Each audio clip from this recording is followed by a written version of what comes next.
primeiras aulas, a gente discorreu na primeira aula acerca do que é a Constituição e a gente chegou à conclusão que ela é um documento feito para cercear o poder do Estado, onde, em 1912, tem um relato da primeira Constituição lá na Inglaterra, né? Então, 1200, na verdade, foi com o rei João Sem Terra.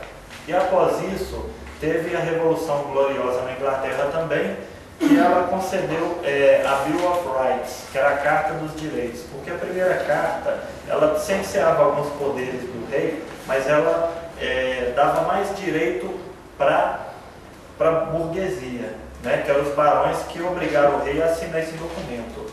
A segunda carta foi essa Bill of Rights. Teve também a Declaração das 13 Colônias, né, que hoje é os Estados Unidos, que era um documento escrito e que o pessoal, mais do que nunca, considera como a primeira Constituição pelo fato de ser um documento escrito que delega atribuições do Estado, dando direitos aos cidadãos. Aqui nós temos uma Constituição Federal que ela é datada de 1988. Antes dela nós tivemos várias outras. E essa Constituição, ela cai no concurso público, né? Nos artigos que tratam da questão dos direitos fundamentais, o artigo 37, a organização dos poderes. Então, hoje, a gente vai discorrer a respeito do 5º artigo. A gente vai falar de alguns dispositivos, vamos tentar dar uma avançada nele. Ele é muito grande, ele tem 78 incisos e 4 parágrafos, né? Nas aulas anteriores, então, a gente falou um pouco da historicidade dos direitos fundamentais, falamos da primeira, segunda e terceira geração dos direitos, onde o homem ele buscou cercear o poder de um soberano que estava no comando. Na segunda aula, a gente tratou já dos artigos da Constituição. O artigo 1º, onde a gente falou que a República Federativa do Brasil é formada pela união dos estados, dos municípios e do Distrito Federal, né? E que é uma república pelo fato dela ser uma coisa pública. E ela é federativa porque os entes dela, eles são autônomos para governar, né? O Estado, ele tem uma verba para estar governando ali, né, a região, o município, a União, porém, apesar de ser autônomos entre si, né, em até uma certa escala, os entes federados, né, que são os estados e municípios, eles só podem se relacionar com o país do exterior com a permissão da União, né? Então, feito isso, a gente chegou a discutir a respeito dos 5 princípios da República, que estão no artigo 1º, né? Estão aqui, ó, o primeiro, soberania, cidadania, dignidade da pessoa humana, valores sociais no trabalho da livre iniciativa e o pluralismo político. Fala do parágrafo único, onde ele trata que todo poder é do povo. E esse povo exerce esse poder diretamente através de plebiscito, referendo e iniciativa popular, ou eles exercem esse poder através de um representante, né? O artigo 2 nós falamos dos 3 poderes. Bom dia. Quais são os 3 poderes? Executivo, legislativo e judiciário, né? Então, a gente discorreu um pouco a respeito desses 3 poderes, falamos que eles têm um sistema onde não fiscalizam. Lembrando que esses poderes, eles são um modelo em vários países. Vários países eles têm essa configuração. E isso é uma coisa antiga, que já vem da França, quando Montesquieu, um filósofo, ele tentou montar uma teoria que fizesse com que um país fosse governável, né? Porque ele sabia das dificuldades, né, de se delegar um poder máximo para o soberano. O rei, naquela época, ele tinha poder sobre a vida e a morte de seus vassalos, né? Então, nessa circunstância aí, a Constituição ela é um documento onde ela vai estar limitando os poderes do soberano, né? E aqui no Brasil não é diferente.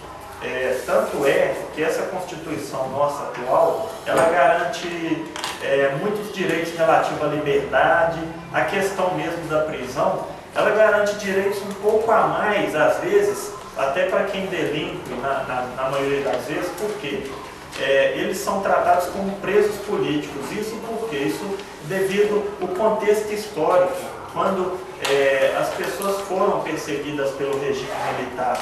Então, os constituintes daquela época, em sua maioria, era gente que havia sido perseguido pelo regime. Então, eles fizeram a Constituição que ela fosse uma Constituição mais para proteger, às vezes, quem delinque do que o próprio cidadão de bem, do que a própria vítima, né?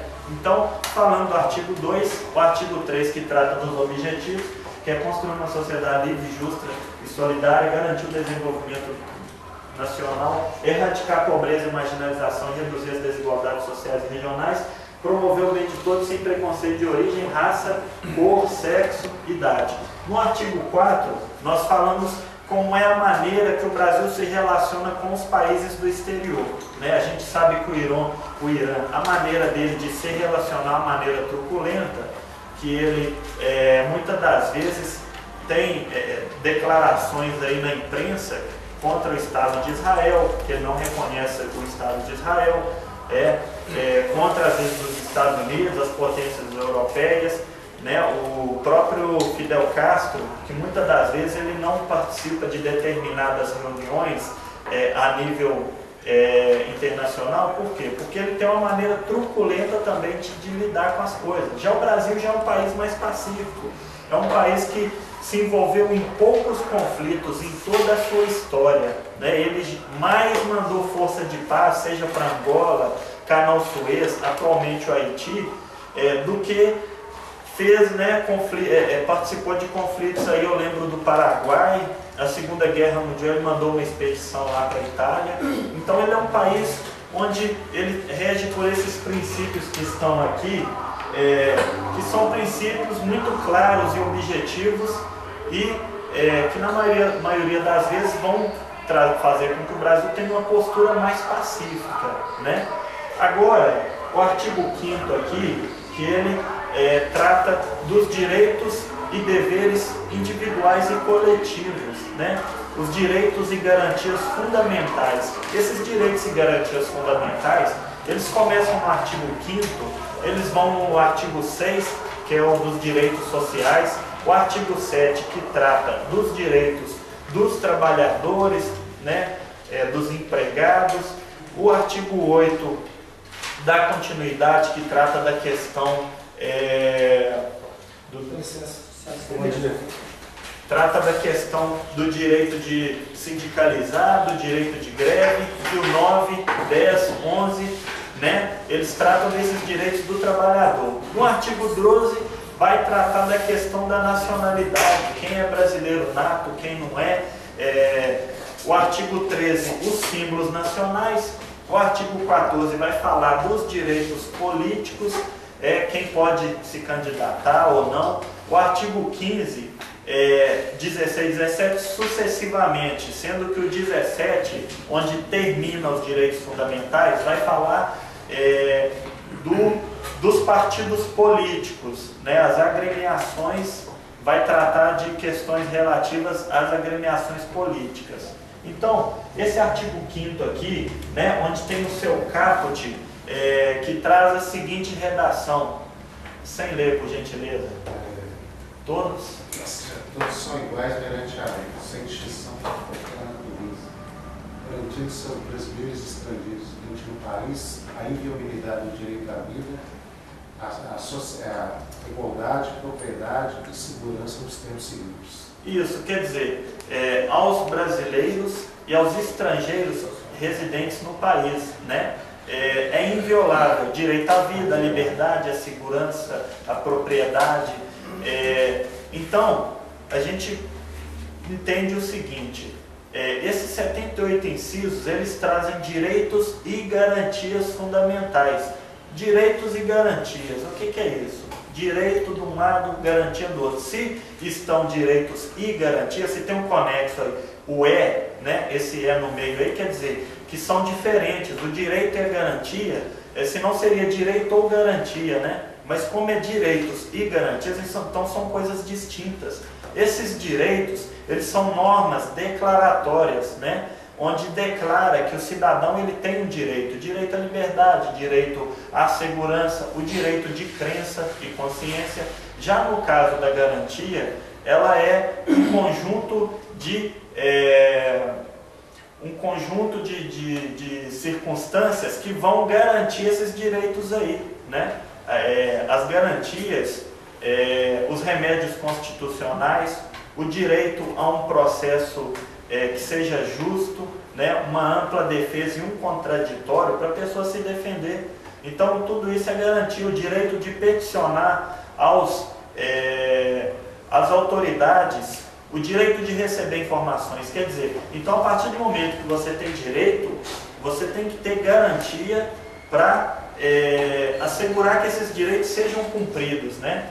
Então o artigo 5º ele começa com essa redação, né? Onde a gente, na aula passada, falou o seguinte, que um dos direitos inseridos, né, na Constituição, um dos remédios constitucionais, que é a ação popular, que a gente vai discorrer com mais tranquilidade mais para frente, a gente vai falar a respeito dela. E eu falei que tem uma pessoa que não pode impetrar ação popular. Vocês lembram?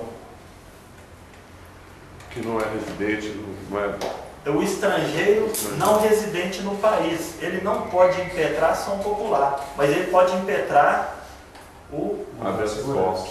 O habeas corpus, ele pode propor habeas corpus, né? Quer dizer, esses haitianos que estão invadindo o país pelo norte para procurar emprego, trabalhar de pedreiro, servente, eles têm o direito ao habeas corpus, mas eles não podem propor ação popular, né?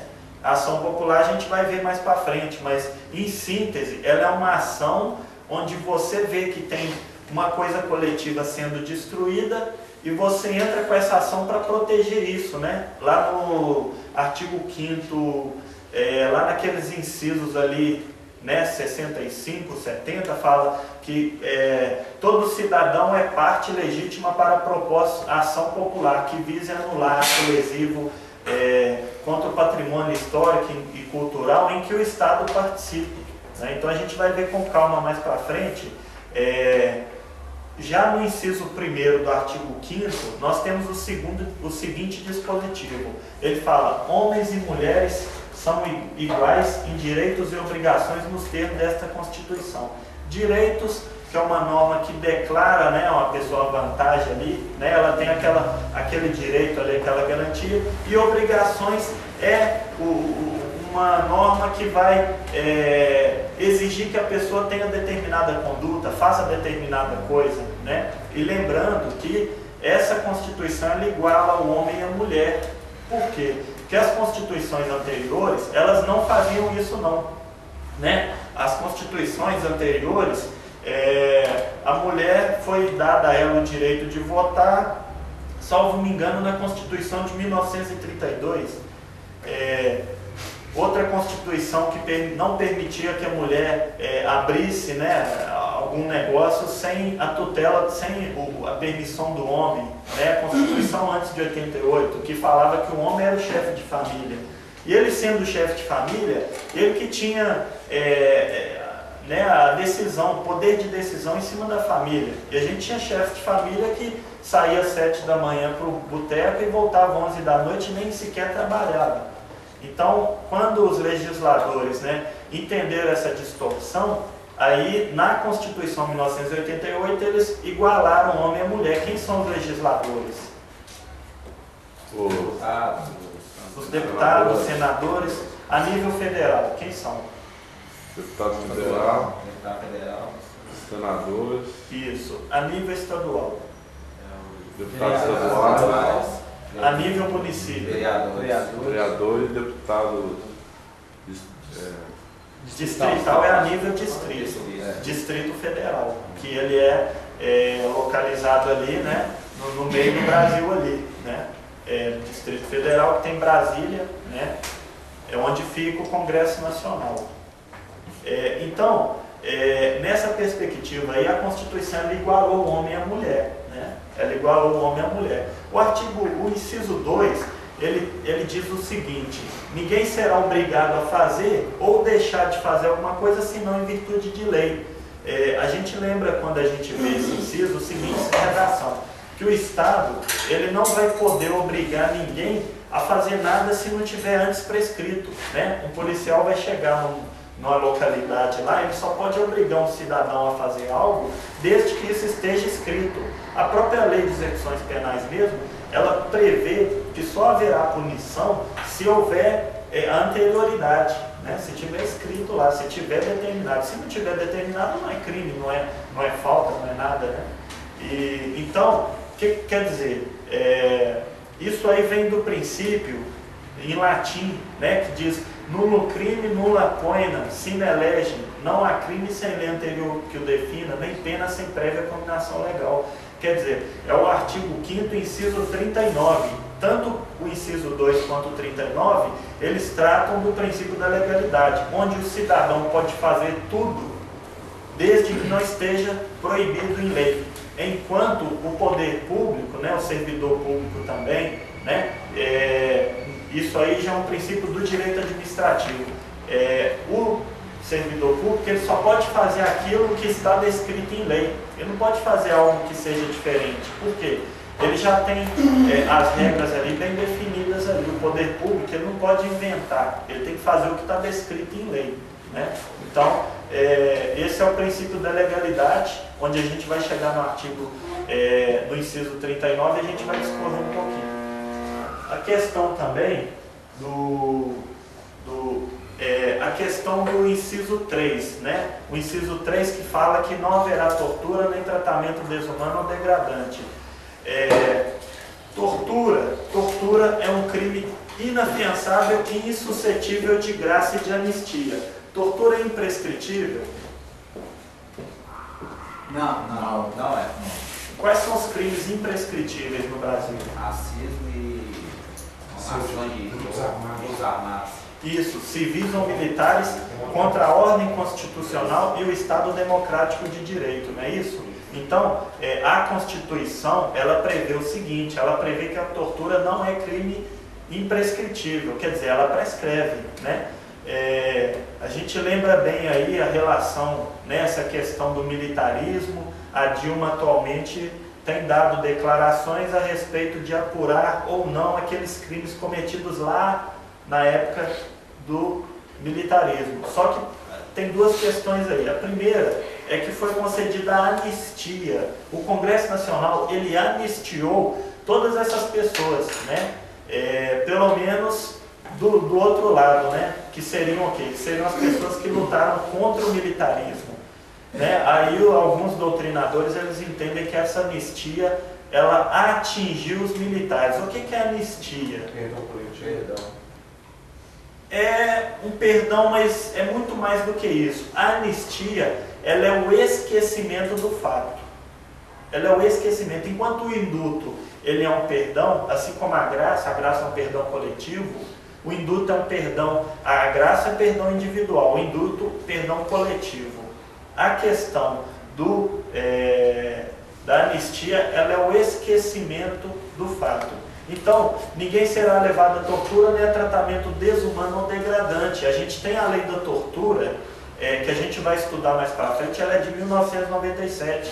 E ela pune o cara que pratica tortura, e ela pune também aquele que tinha obrigação de intervir e também aquele que tinha obrigação de apurar, né? Então a tortura, ela é uma lei pequena, porém ela é cheia de detalhes. Ela pune com mais rigor. Se a tortura for praticada contra pessoas vulneráveis, ela pune com mais rigor se for um servidor público, né? Então, o inciso 4 ele diz: livre a manifestação do pensamento, sendo vedado o anonimato. O que você entende nessa perspectiva? Sendo vedado o anonimato? Sim, é livre a manifestação do pensamento, sendo vedado o anonimato. Como é que é esse dispositivo aí? Porque se você tiver um pensamento, você tem que expor e mostrar que é você que está que tem essa ideia. Você tem Isso. que se apresentar que essa ideia é sua. Exatamente, quer dizer, você não pode manifestar de maneira que você, né, tampe o rosto, né, não se identifique. Você deve se identificar, né? Por que você deve se identificar? Porque é um direito constitucional de se manifestar, em contrapartida, preenchendo os requisitos, né? Preenchendo o requisito de quê? É que a manifestação ela seja de forma ostensiva, né? Então, o inciso 5º, ele vai falar do direito de resposta proporcional ao agravo, né? É assegurado o direito de resposta proporcional ao agravo, bem como a indenização por dano material, moral ou à imagem. Quer dizer, a partir do momento que uma pessoa sente que ela foi de forma ilegal, ela foi constrangida em seus direitos, ela tem como se ela responder proporcionalmente ao agravo, né?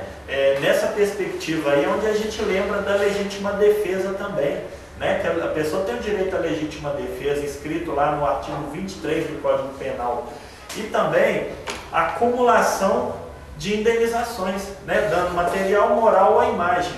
Então a pessoa tem direito de recorrer à justiça para ela receber, né, o dano material, moral ou à imagem.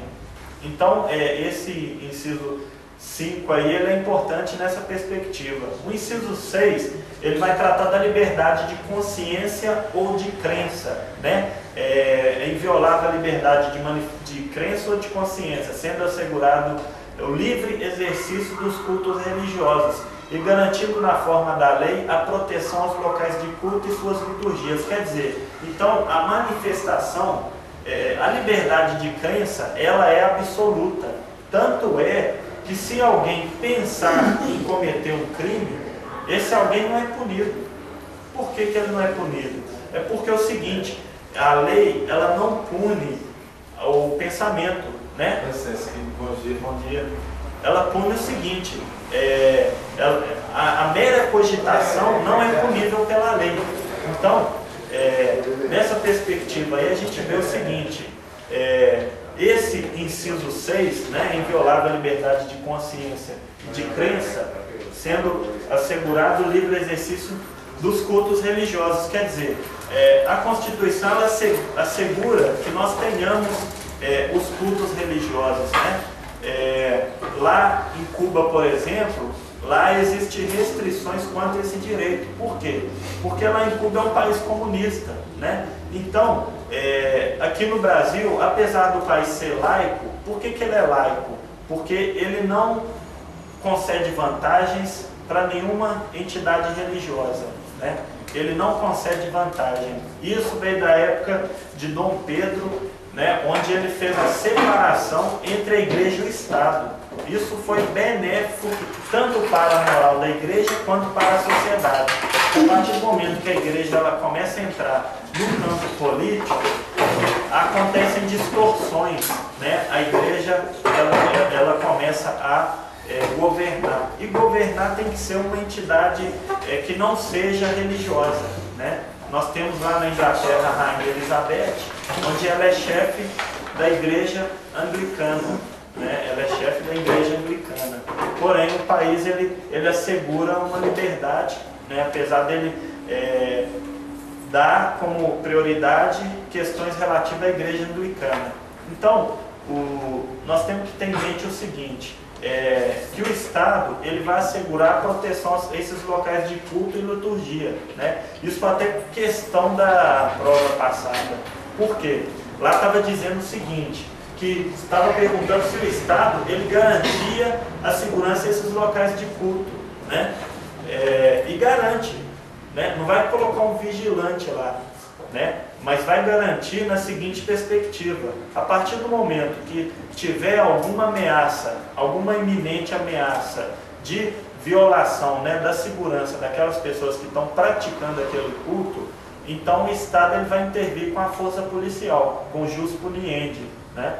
Então, o artigo 7, ele traz garantias para as pessoas que estão em prisões coletivas, os internatos, né, os locais coletivos. O inciso 7, ele diz o seguinte: é assegurado a prestação de assistência religiosa nas entidades civis e militares de internação coletiva, né? Exército, os presídios, as escolas. Geralmente o Estado ele concede um capelão, né? Um capelão evangélico, católico, né? Um padre, um pastor. Então essa pessoa ela passa por um concurso público, às vezes um concurso público até bastante puxado, né? Então, o inciso 7, ele trata dessa seguinte situação, né? Onde acontecerá ali uma assistência, né? Livre para que a pessoa tenha ali a sua fé, né? a sua questão espiritual trabalhada, mesmo ela estando em um local onde ela não tem acesso muitas das vezes, né? O inciso 8, né? O inciso 8, ele diz o seguinte: ninguém será privado de direito por motivo de crença religiosa ou consciência política ou filosófica, salvo se as invocar para eximir-se de obrigação legal a todos imposta e negar cumprir, né, a prestação alternativa. Então, ninguém será privado de direitos por motivo de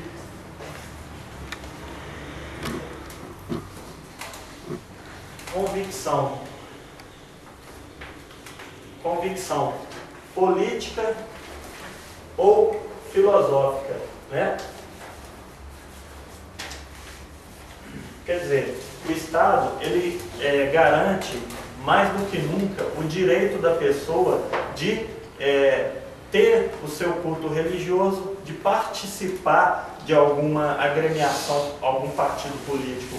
Porém, essa pessoa ela não pode se eximir por questão de fé das obrigações do Estado. Exemplo, se a pessoa, né, geralmente o caso aí do Testemunha de Jeová, né, ele não reconhece os estados, as divisões de fronteira, então ele acha que não deve, né, servir o exército. Então, para ele, o Estado ele pode estipular uma obrigação alternativa, né? Alternativa por quê? Porque tem uma conjunção, né? Ou isso ou aquilo, ou você faz isso ou você faz aquilo. Se ele não pode servir o exército, acontece igual lá na Itália, né? A pessoa que não serve o exército, ela pratica aí, ela trabalha no hospital, ela trabalha numa repartição pública, onde ela cumpre ali o ano dela, o ano de serviço obrigatório, de forma alternativa, né? Então, o Testemunha de Jeová, né, nesse caso aqui, ele vai ter a alternativa de escolha, né?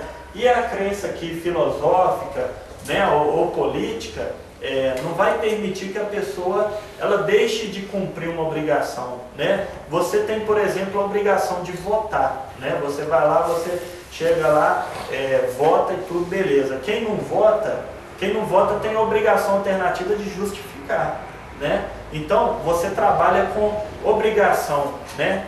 E as alternativas, caso você não consiga cumprir essa obrigação, né? Então, há de se eximir algumas pessoas, né, igual o analfabeto, é facultativo o analfabeto o voto, assim como o maior de 16 e menor de 18, quer dizer, o cara que estiver nessa idade aqui, ó,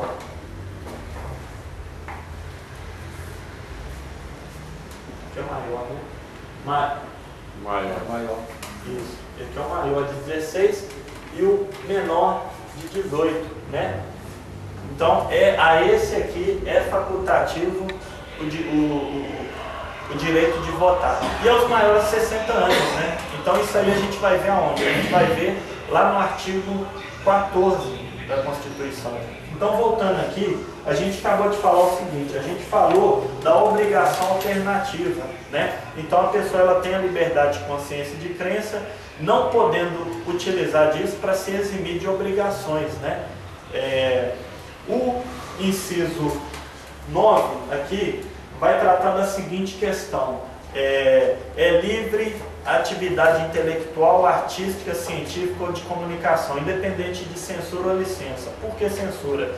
Porque antigamente, na época do militarismo, a pessoa tinha que sujeitar um determinado programa a uma junta, né, um grupo do governo que ia censurar ou não aquela atividade ali, né? Então, se a gente pesquisar, né, fazer uma pesquisa, a gente vai ver que na época, tempos atrás, Roberto Carlos ele foi submetido a essa censura, né?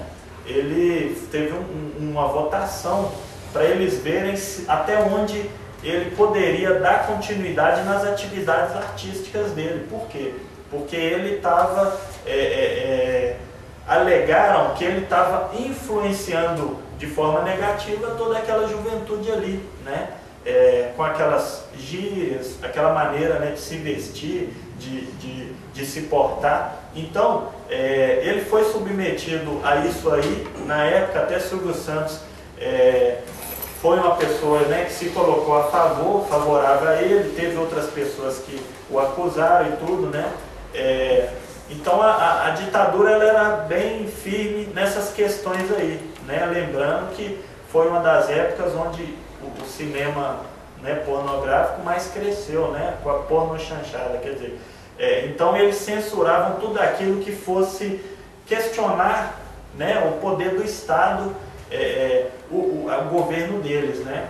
Então a liberdade de você fazer, né, se expressar de maneira científica, né, artística, porém com determinadas ressalvas, né? Questão mesmo da científica aí, a questão da pesquisa, né? Pesquisa aí com embriões, né? O Estado, então, ele tutela alguns direitos porque ele vê que, às vezes, alguns direitos, eles sobrepõem a questão da pessoa poder se manifestar, né? A pessoa não pode, às vezes, não tem esse direito absoluto.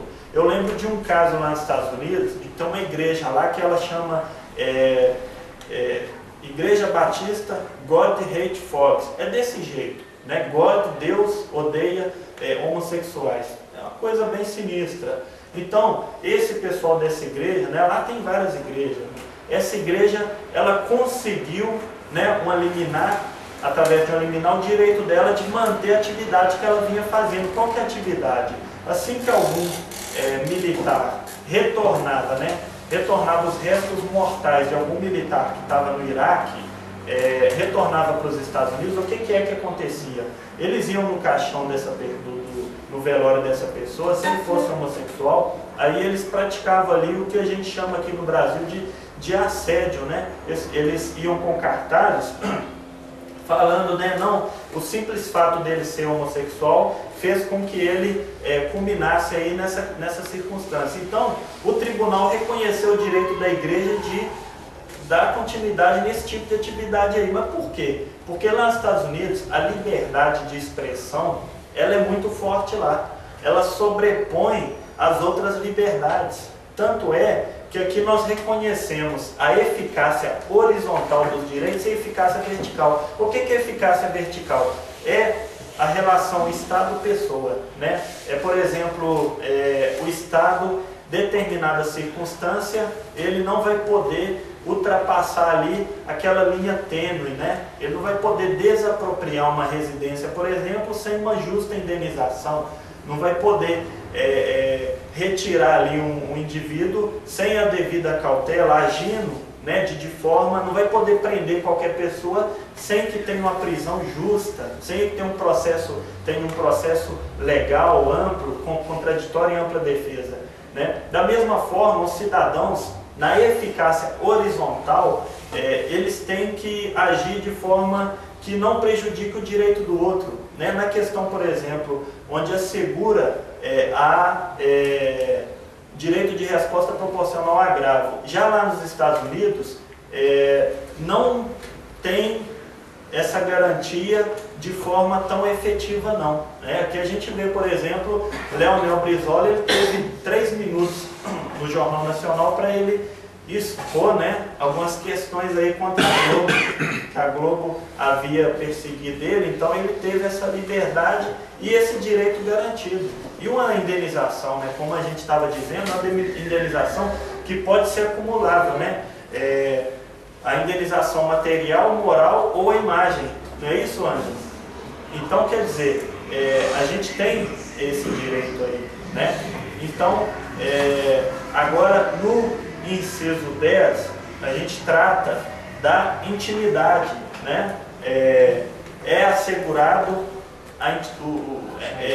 inviolável o direito à intimidade, à vida privada, à honra e à imagem, né? Assegurado o direito à indenização por dano material ou moral decorrentes de sua violação, não é isso?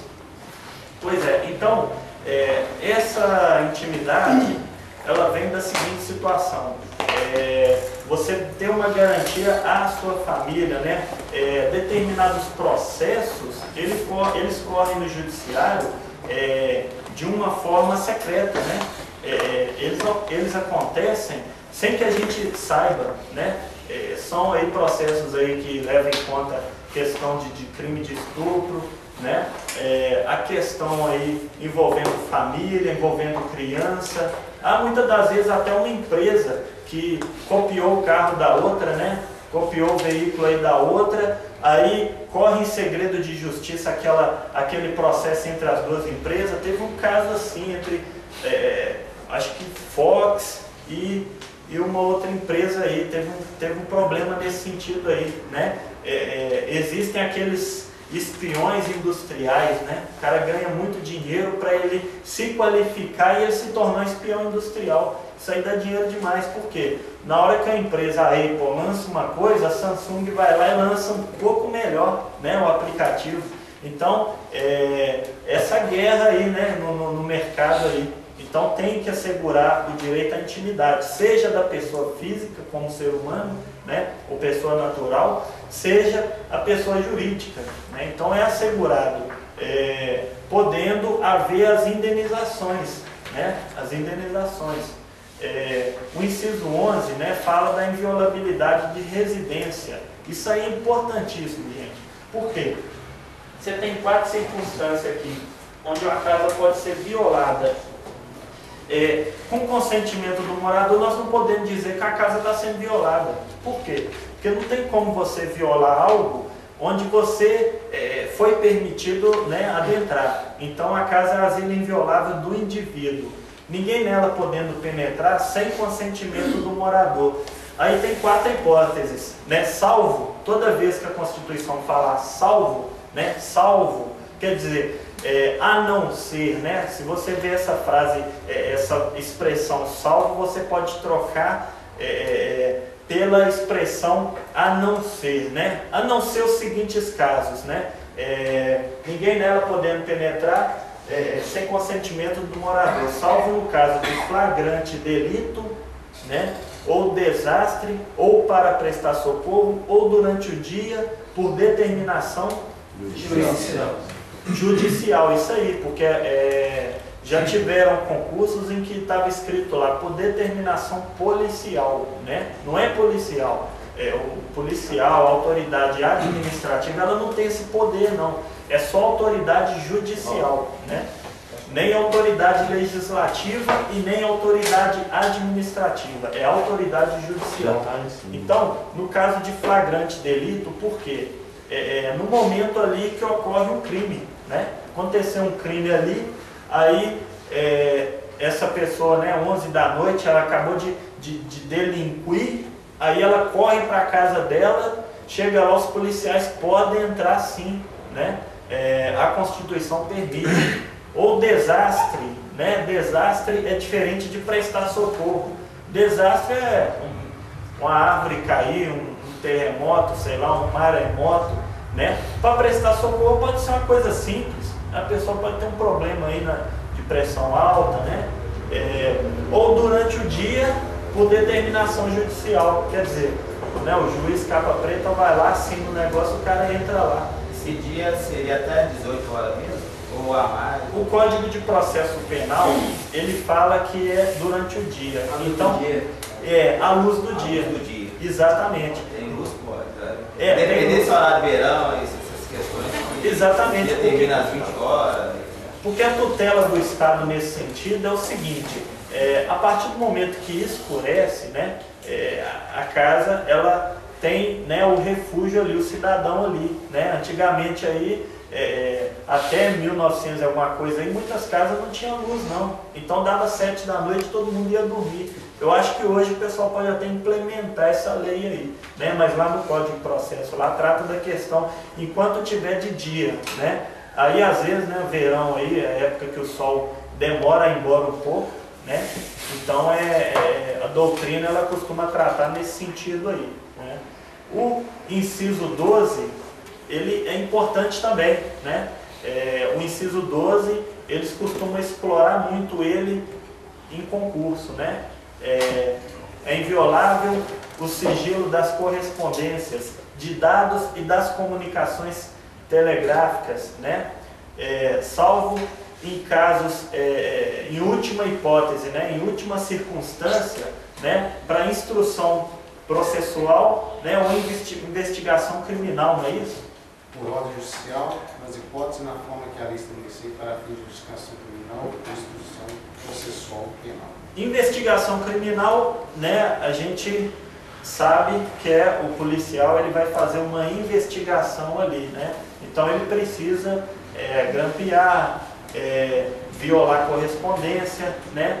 Ou instrução processual, quer dizer, já acontece ali um processo que foi instaurado e o juiz ele determina que seja violado ali, né, a correspondência, os dados, né, comunicação telegráfica, coisa antiga, né, que nem se usa muito, né, tá igual o radiograma, né, quer dizer, é um telegrama que ele é passado por um rádio, que a cidadezinha, aqueles lugares mais longínquos, né, o cara chega lá, chega o juiz, o locutor de rádio e fala que passa esse radiograma aí para mim, quer dizer, são coisas antigas, né, que hoje não se utiliza mais, né? A nossa realidade ela é totalmente diferente, né? Pentium 8, né? Quer dizer, as coisas evoluem e a lei muitas das vezes ela mantém aquele conteúdo ali, né? Coisas que às vezes a gente não percebe muito. Tem um caso em que a correspondência ela é rasgada, mas não se considera a inviolabilidade. Quando essa correspondência ela tem um conteúdo em que você não consiga ter acesso a ele, seja por questões né, alfabéticas ali, né, o cara que às vezes não consegue ler, ou se ela vem numa outra linguagem, né, ela vem em inglês, vem em francês, então só se considera a inviolabilidade, que ela foi violada se você teve acesso àquele conteúdo ali. Né? Se não teve acesso, então não há que se falar em inviolabilidade. Né? O inciso 13 fala da liberdade de praticar as profissões, não é isso? Isso, leal. Livre exercício de qualquer trabalho, ofício ou profissão, atendida das qualificações profissionais que a lei estabeleceu. Então, as pessoas têm o direito de praticar qualquer profissão, né? Desde que elas preencham os requisitos. Né? O advogado não pode praticar a atividade advocacional sem ter uma inscrição no AB. O médico sem inscrição no CRM. Então, essas são exigências que a lei traz, a lei permite, ela abrange e nesse final aí, né, na segunda parte do inciso, ela limita, ela diz, só se você tiver as qualificações necessárias. Né? O inciso 14 é assegurado a todos o acesso à informação, resguardado o sigilo da fonte quando necessário ao exercício profissional. Ou seja, é assegurado, né, que todos tenham informação, né, a informação que a pessoa precisa ter, desde que essa informação não coloque em risco a sociedade como um todo, assim como questões estratégicas do Estado. Isso que eu estou dizendo está no inciso, no artigo 5º, lá para inciso 34 mais ou menos, né, que fala o seguinte, que todo mundo tem o direito de peticionar, né, aos poderes públicos, mas não vai ser revelada aquela informação que ela vier a prejudicar a sociedade e o Estado. Então é a questão do acesso à informação, né? O direito de ser informado, né? O inciso 15, ele trata da liberdade de locomoção, não é isso? É livre a locomoção em território nacional, né? É livre a locomoção, território nacional. O que é o território nacional? Todo o Brasil, né? Aqui, os mares, né? Os mares, o céu, né? Então, é livre a locomoção em todo o território nacional. Podendo qualquer pessoa, nos termos da lei, nele entrar, permanecer ou dele sair com seus bens. Né? Na época, lá na prova, estava com ou sem seus bens. Está errado. A Constituição fala com seus bens. Se o cara quer sair sem os bens, aí é uma faculdade dele, né? É o direito dele de escolher. Mas a Constituição fala com seus bens. Né? Fala em tempo de paz, né? Isso, em tempo de paz. Por quê? Se o Brasil estiver envolvido em conflito, aí há de se ter uma permissão, né? Até porque muitas das vezes pode ser considerado deserção, porque a partir do momento que a pessoa é convocada para um conflito bélico e ela não vai, ela está sujeita à pena de morte que é prevista no Brasil em quais casos? Cara de guerra. Exatamente. No caso do artigo 84, inciso 19, que fala que o Congresso Nacional vai poder, né, praticar ali, apurar, né, aqueles crimes ali, e o Código Penal Militar ele vai prever a pena de morte através de qual maneira, que eu havia falado aqui já? Fuzilamento. Né? Então, nesse sentido aí, né, o Estado ele garante a liberdade de locomoção, né? Se essa liberdade for afligida, qual o remédio constitucional que cabe? Habeas corpus, né? Garante a liberdade de locomoção. Perfeito. Então, o inciso 16, né? Inciso 16, ele fala que todos podem se reunir, não é isso? Pacificamente, sem armas, em local aberto ao público, né? Continua. Independente de autorização, desde que não frustre outras reuniões anteriormente convocadas para o mesmo local, sendo apenas exigida prévio aviso de autoridades competentes. Então, no caso, a pessoa, né, para se reunir, tem que pedir permissão ao Estado? Tem ou não? Não, vai da polícia, né? Tem que comunicar, né? Tem que comunicar, né? A permissão não. Agora, determinados requisitos, em local aberto ao público, né? Sem armas, né? Em local onde não haja reunião anteriormente convocada, né? De forma pacífica, avisando a autoridade, né? A autoridade, ela tem a reunião lá, com antecedência, né? A lei, né? Se a gente for olhar bem a lei, vê a questão de antecedência de dias, né? Então, no fundo, tem que comunicar. Isso. Porque mas é um mero aviso, tá? É um mero aviso. Não é uma, não vai se sujeitar, não, entendeu? E uma outra questão também é nessa perspectiva aí, né? A pessoa se reunir sem armas, né? Quando tem manifestação aí da Polícia Civil, militar, tem que ter um local para as pessoas guardarem o armamento. Não pode deslocar para lá armado não, que aí a pessoa incorre em crime, né? Já está violando a Constituição. O artigo 5º, inciso 16. O inciso 17 trata da liberdade de associar-se, né? É livre, plena a liberdade de associação para fins lícitos, vedada de caráter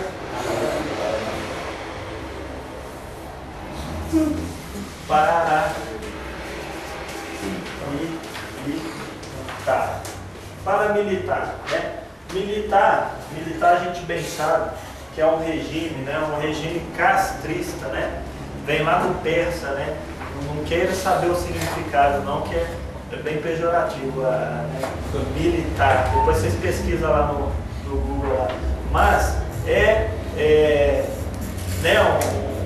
um regime onde há fardamento, né? A farda, né? Tem que haver farda, distintivos, sinais, né? Então, militarismo, né? É um regime. Então, por exemplo, quando é que se teve um movimento paramilitar no Brasil? Teve um movimento integralista, muito antigo. Eles tinham símbolo, esse aqui, ó, negócio assim, sigma, isso aqui é do alfabeto grego, né? Não, esse é o sigma, né? Então, é proibido, né? O Hitler, por exemplo, ele montou um partido, né? Um partido nazista, né? Para quem sabe, não conhece a história bem, ele montou um partido, ele era cabo do exército de comunicação, ele lutou na Primeira Guerra Mundial, era da República de Weimar, né? Para depois se tornar Alemanha. Ele, como cabo, né? Muitas pessoas, né? Os mais místicos costumam dizer que ele só chegou a esse poder todo, né? Depois que ele pegou naquela lança que atravessou o coração de Jesus Cristo, né? As pessoas costumam dizer isso, né? A gente não sabe até onde é verdade, até onde é mito, mas fato é que ele dominou todo mundo, nem que seja por questões de pelo menos alguns 3 anos, né? Ele sitiou toda a França, bombardeou Londres, né? Ele destruiu aí grande parte do mundo, né? A Grécia, lá na África. Então, era um movimento paramilitar, né? Que tinha como símbolo, né? Esse famoso símbolo aqui, né? Que alguém sabe o que é? A cruz suástica, né? Que é proibido, né? No Brasil é proibido. Ninguém pode tatuar, pode usar, né? Lá na Grécia, atualmente, um partido neonazista ganhou a eleição. Neonazista mesmo. Depois deu um tapa na cara da mulher lá? Deu um tapa na cara da mulher e jogou um copo d'água na outra há 2 dias atrás, não é isso? 2 dias atrás. Não está morto ainda não. Aqui no Brasil mesmo tem os skinhead. Eles vêm de uma doutrina neonazista. Tá certo que o cara, muitas das vezes nós aqui não tem ninguém puro mais. Todo mundo é mestiço, né? O cara tem um índio na família, tem um judeu, um negro, né? Então, não sei se faz sentido o cara pregar, né, a supremacia da raça ariana, não, que é aquela raça deles lá, né? Então, nessa perspectiva é o seguinte, eles tinham um símbolo, né, esse símbolo, eles criaram o símbolo da polícia lá depois, era até bem criativo, esses 2 S, né, que era a polícia lá secreta deles. Então, o Brasil não permite a associação para fins paramilitares, né? Claro, né, os escoteiros, crianças e tudo ali, eles têm uma espécie, né, de militarismo, mas só até ali, né? Não se permite, né, nenhuma associação de adultos que tem esse caráter aí não, né, de farda, símbolo, essa coisa toda não. O 18 fala, lê pra gente por gentileza. O 18 é a criação de associações na forma da lei e a cooperativas independe de autorização, sendo vedada a interferência estatal em seu funcionamento. A criação de associações, né, e cooperativas. O que é cooperativa? Cooperativa é quando vocês se juntam, né, vocês se juntam para praticar uma atividade econômica onde vocês vão dividir o lucro entre vocês ali, né? Costumam falar que associação cooperativa não lucra, né? Então, não precisa de autorização do Estado para a criação. E a interferência do Estado também em seu funcionamento é vedada. Agora, lembrando que está sujeita às leis, né? É uma pessoa jurídica que está sujeita a leis, né? Assim como empresa, fundação, igreja, partido político, né? Então, essa é a liberdade de associação. Então, gente, já faltam 4 minutos, vamos fazer um retrospecto aqui de tudo que a gente viu até agora, né? Lembrando que o exercício vai estar no e-mail, né? Vocês mandam o e-mail que a gente vai estar disponibilizando o exercício. Correção geralmente costuma ser no dia seguinte. Nós falamos, né, no início da aula a respeito, né, dos princípios da República, passando pelos 3 poderes no artigo 2, artigo 3, objetivo da República, artigo 4, princípios que rege a República nas relações internacionais. Artigo 5º, a historicidade dos direitos fundamentais, né? Aquelas garantias, né? Falamos aí a respeito da igualdade entre homens e mulheres, o princípio da legalidade que está no artigo 5º, inciso 39 também.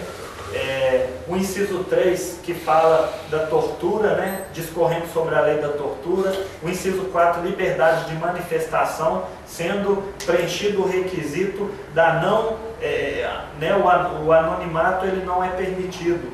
O 5, que trata da questão do direito de resposta proporcional a agravo, sendo acumulado danos materiais, moral e imagem. O 6, a liberdade de culto, a proteção do Estado, né, nos locais de culto. O 7, a garantia, né, que a pessoa tem de assistência religiosa nas entidades civis militares. O 8, das obrigações alternativas, que a pessoa, por crença religiosa ou convicção política ou filosófica, não pode se eximir. O 9, que trata da, independente de censura ou licença, a questão das atividades artísticas, intelectuais e científicas. O 10, a gente falou sobre o quê? Sobre a intimidade, né? A honra, a imagem, tratamos de questões de processos que correm em sigilo. O 10, a gente falou das questões onde pode ser violado um domicílio, né? No caso de flagrante delito ou desastre ou para prestar socorro, ou durante o dia por determinação que não é policial, né? O 11, a gente falou da violação, né, de carta, de telefone, inclusive até, lembro aqui, em sérios e-mails também, tá? Não pode violar e-mail, tá? O 13, preenchidos os requisitos, a pessoa pode exercer o ofício ou profissão. O 15, o inciso 15, fala do direito da pessoa de receber informações, desde que essas informações elas não coloquem em risco a sociedade assim como um todo e o Estado. O 15, a liberdade de locomoção, sendo em tempo de paz, né?